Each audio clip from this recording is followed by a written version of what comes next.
अपने लाइक को बढ़ाते रहो, अपने लाइक को मत रखो। फिर एक एक करके हम सारे पॉइंटर्स आप लोगों को बताएंगे, ठीक है। इसीलिए साइड में यहाँ लिख भी रखा है इंपॉर्टेंट करके। तो सबसे पहले बात करें तो भाई जितने भी सीजल के एस्पिरेंट हैं उनको अपना 60 दिन का स्टडी प्लान बनाना पड़ेगा।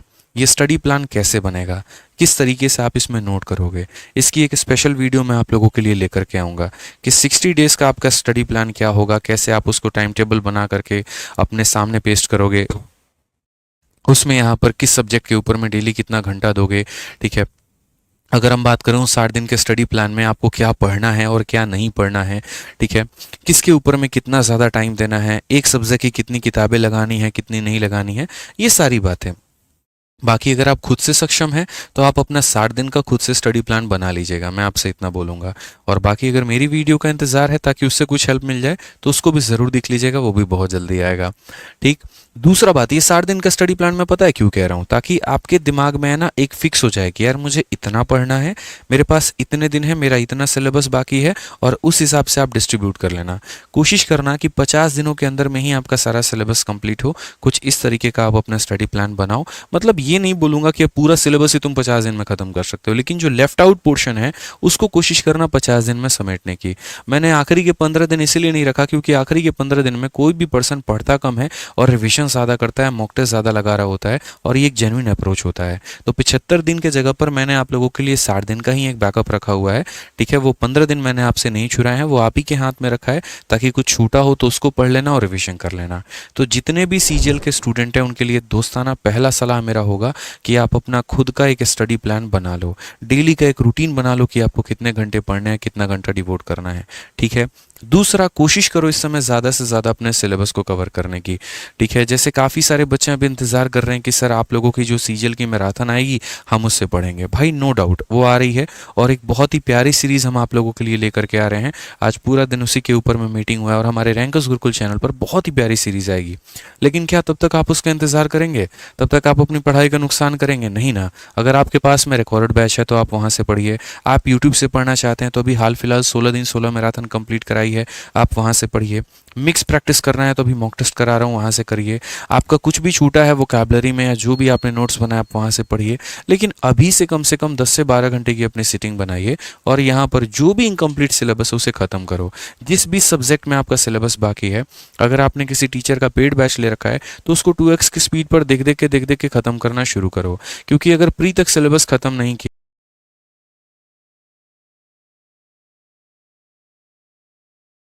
प्रैक्टिस नहीं किया, तो नौकरी हाथ में नहीं ले पाओगे। मेंस सिलेबस कंप्लीट करने का खेल नहीं है, मेंस प्रैक्टिस का खेल है, याद रखना। प्री में सिलेबस कंप्लीट करने से हो भी सकता है, लेकिन मेंस में तुम्हारा सिलेबस काम नहीं आएगा, तुम्हारा प्रैक्टिस काम आएगा।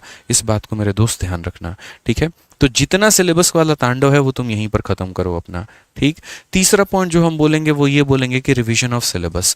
सिलेबस अगर कंप्लीट करोगे तो उसका बैकलॉग में रिवीजन भी करना होगा। तो इस तरीके से अपने 60 डे के प्लान को बनाना कि हर 7 से 8 दिन पर आपको ये मौका मिल जाए।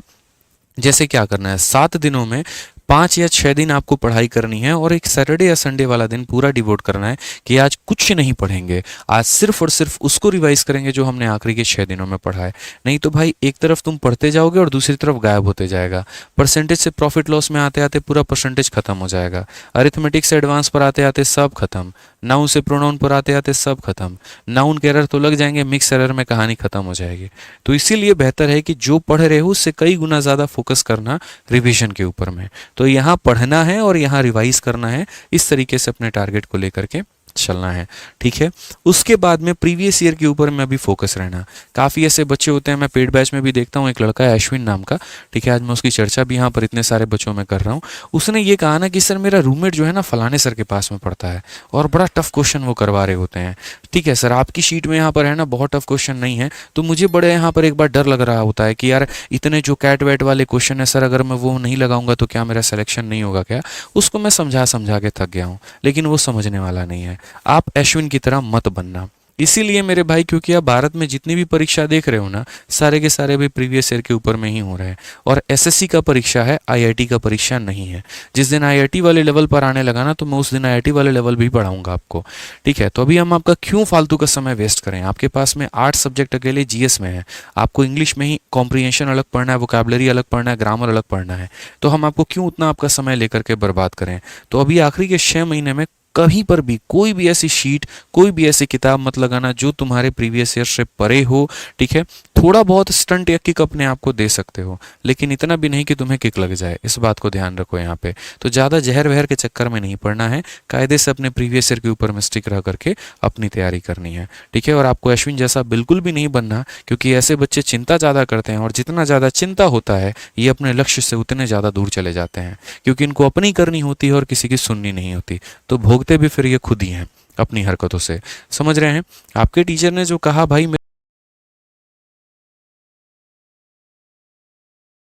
को फॉलो कर रहे हो, प्यार से फॉलो करो, सिर्फ उसके ऊपर रिलाई करो, ज़्यादा इरेलीवेंट मत जाओ, तुम्हारे समय का क्षति होगा और कुछ नहीं होगा।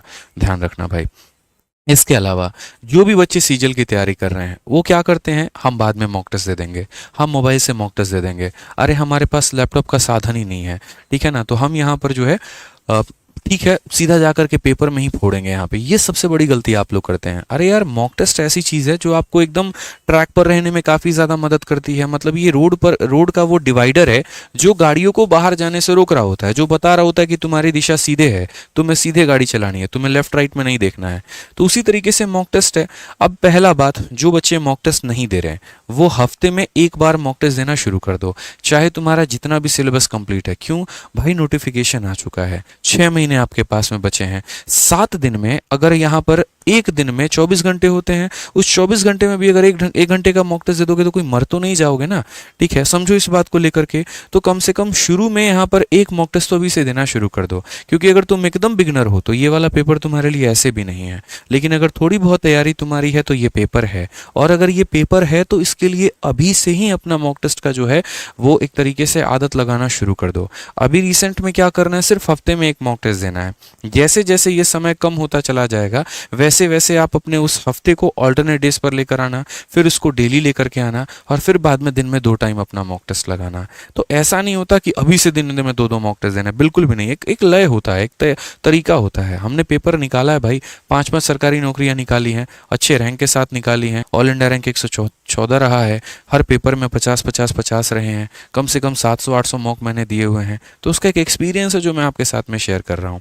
अभी से मॉक की आदत नहीं लगाओगे, आपको फैमिलियर नहीं हो पाओगे इंटरफेस के साथ में, आपके ऑर्डर ऑफ अटेम्प्ट फिक्स नहीं हो पाएंगे, आपकी टाइमिंग कम नहीं हो पाएगी। पता चलेगा 40 मिनट खाली ले लिए मैथे का पेपर सॉल्व करने में। ठीक है, अभी तो ये प्रॉब्लम आएगा कि सर पूरा सेक्शन ही अटेम्प्ट नहीं हो पा रहा है, 3 ही हो पा रहा है। लेकिन जब मॉक देना धीरे धीरे शुरू करोगे ना, तब उसके बाद में तुम्हारी टाइमिंग अच्छी बन करके आएगी। मॉक का दूसरा सबसे बड़ा फायदा ये होगा कि जितना पढ़े हो सारा का सारा रिवाइज हो जाएगा। तो इसीलिए मॉक की आदत अभी से लगानी है। रही बात जो बच्चों के पास में लैपटॉप नहीं है वो क्या करें। आज के समय जहाँ तक मैं जानता हूँ भारत के लगभग हर कोने में लाइब्रेरी है। चाहे किसी ने एक छोटे से कमरे में शुरुआत कर रखी है तो किसी ने बड़े कमरे में शुरुआत कर रखी है, वहाँ काफ़ी सारे बच्चे भी आते हैं। तो अपनी दोस्ती बाकी लोगों के साथ में थोड़ी इतनी बना लीजिए कि कोई आपको 1 घंटे के लिए अपना लैपटॉप उधारी पे दे दे और आप उसके लैपटॉप से अपना मॉक टेस्ट दे दीजिए। सेक्शनल मॉक टेस्ट तो मोबाइल से चल जाता है, लेकिन फुल लेंथ का मॉक टेस्ट कभी मोबाइल से मत देना, उसमें टाइमिंग का तुम्हें पता नहीं चल पाएगा। क्योंकि पेपर में तुम्हें माउस दिया जाता है, उसे इधर उधर ले जाना होता है, उसका स्क्रॉलर भी काम नहीं कर रहा होता है वहाँ पे। तो अगर सही इंटरफेस सही तरीके से नहीं पता तो वहाँ 2-3 मिनट का क्षति हो जाएगा और उससे काफ़ी ज़्यादा प्रभाव पड़ सकता है। इसीलिए मॉक टेस्ट का मेरे भाई आदत लगा लेना यहाँ पे, ठीक है। और बाकी अभी से मेंटेन डायरी ऑफ मिस्टेक्स। कभी कोई क्वेश्चन पढ़ा गलत हो गया, जीके का बहुत इंपॉर्टेंट क्वेश्चन है और आपको पता है कि यार लास्ट टाइम में आप कितना भी ढूंढोगे अपने उस नोट्स को तो नहीं मिलेगा, तो एक डायरी बना लेना, उसमें छोटी छोटी वो गलतियाँ, जैसे मानो कि आपको ये पता है कि काजीरंगा जो है यहाँ पर वो आसाम के अंदर में, सपोज करो आप भूल जा रहे हो बार बार, उसको डायरी में लिख लो यार कि लास्ट टाइम में मैं जो है यहाँ पर सिर्फ इसी को पढ़ करके चला जाऊँगा, अपने ही गलतियों को एक बार दोबारा से रिवाइज करके चला जाऊंगा, तो मेरे भाई यहाँ पर जो है मुझे इतना ज़्यादा प्रेशर नहीं होगा, मेरी गलतियाँ बार बार नहीं होंगी यहाँ पे। तो ये थोड़ा सा आप लोगों को मेंटेन डायरी ऑफ मिस्टेक्स में ध्यान देना है। और आखिरी जो कि मैं बोलूँगा, फॉर्मूला बुक को रिलीजियसली फॉलो करो। ये सर है ना आपकी एक ब्रह्मास्त्र है, इस बात को याद रखिए। ठीक है, जीवन में मैंने हमेशा जो भी काम किया है वो सच्चे मन तहे दिल के साथ में किया है। मेरे हाथ में भी सरस्वती हैं, और मैं आपको यहाँ पर इतना बात बोलता हूँ कि जब भी कोई भी पर्पस हमने शुरू किया, कोई भी विजन, कोई भी काम हमने शुरू किया, सिर्फ इस विजन के साथ शुरू किया कि क्या ऐसी चीज़ बनाएं, क्या ऐसा हम कंटेंट दें, क्या ऐसा हम कुछ दें जिससे बच्चों का बेनिफिट हो पाए। हमने पेपर दिया था, हमें पता है यहाँ पर कि लास्ट टाइम में इतने नोट्स हो जाते हैं, इतने फॉर्मूले, इतने कंसेप्ट हो जाते हैं कि यार बच्चा एकदम परप्लेक्स्ड हो जाता है कि यार ये पढ़ें कि वो पढ़ें कि क्या पढ़ें। ऐसी स्थिति में उसके सामने ये फार्मूला बुक बहुत मेहनत में काम लेकर के आती है। ये फार्मूला बुक जो है ये किताब नहीं है, ये पूरा संग्रह है आपके सामने। इसके अंदर में मेरे पूरे नोट्स दिए गए हैं, इसके अंदर में गणित में जितने भी सवाल पूछे गए होते हैं पेपर में वो सब कुछ दिया होता है। इसको डेली फॉलो करना है, रोज टारगेट बना लो, 20 दिन में इस किताब को खत्म करना है। ठीक है, एक दिन में परसेंटेज खत्म, अगले दिन में प्रॉफिट लॉस खत्म, उसके अगले दिन में टाइम एंड वर्क खत्म। अगर दिल से ईमानदारी से डेली इसको 1 घंटा दे रहे हो तो 20 दिनों में खत्म कर सकते हो, और नेक्स्ट लेवल का कॉन्फिडेंस आपको मैथ्स में आ सकता है। ठीक है, आज भी मेरे भाई कोई भी चीज़ की छोटी सी होती है, मुझे लगता है यार ये आप लोगों के साथ में शेयर करना चाहिए, मैं वहाँ लेकर के आता हूँ। अब बाद में लोग उसे कॉपी कर लेते हैं, कुछ और कर लेते हैं, वो अलग बात है। अब कल के दिन ये पीपीटी भी कॉपी हो जाए तो कोई क्या कह सकता है, कुछ कह ही नहीं सकता। अच्छी बात है, ज्ञान है, हर किसी तक पहुँचनी चाहिए। ठीक है, तो ये फॉर्मूला बुक मैंने उसी थॉट के साथ में बनाई है। आज भी बच्चों को काफ़ी ज़्यादा इससे मदद मिली है, और आप भी इसको बढ़िया तरीके से पढ़ना। ठीक है, 190 रुपये में फ्लिपकार्ट, अमेजन हर जगह पर अवेलेबल है, और आप इसे मंगा करके पढ़ सकते हो। ठीक है, मैथ्स में इससे बाहर आपका कुछ भी नहीं आएगा, ये मेरे से लिखवा करके ले लो, मैं आपको इतना गारंटी दे सकता हूँ।